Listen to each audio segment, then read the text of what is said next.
다음 소식입니다. 정경심 교수의 동양대 표창장 위조 혐의와 관련한 재판에서 검찰의 공소장 변경 신청이 기각됐습니다. 재판부는 중대한 내용이 바뀐 것이어서 당초 기소된 내용과 다르다, 즉 별개의 사건으로 다뤄야 한다는 것이고, 검찰은 표창장 위조라는 대전제는 그대로라며 반발하고 있습니다. 보도에 이지윤 기자입니다. 지난 9월 사문서 위조 혐의로 정경심 교수를 재판에 넘긴 검찰 공소장입니다.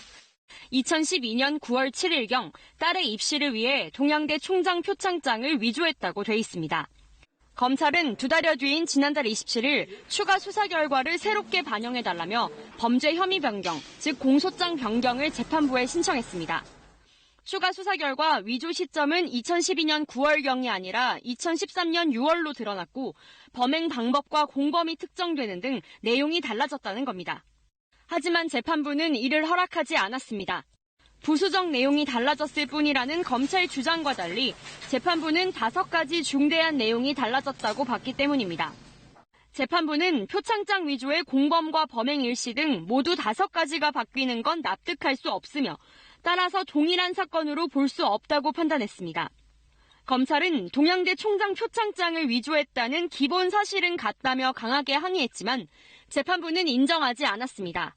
항의하는 검찰을 제지하는 과정에서 고성이 오가기도 했습니다.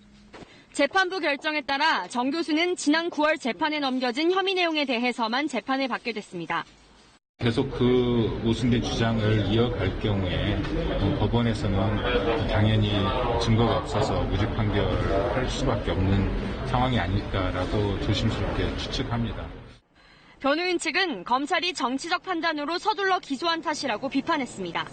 검찰은 추가 기소를 검토하겠다고 밝혔습니다. 재판부가 두 공소 사실이 서로 다른 내용이라고 판단한 만큼 표창장 위조 관련 추가된 혐의 사실을 반영해 다시 재판에 넘기겠다는 겁니다. 한편 재판부 판단에 따라 정 교수의 사모펀드 의혹 재판도 사문서 위조 재판과 합쳐지지 않고 별개로 열릴 예정입니다. KBS 뉴스 이지윤입니다.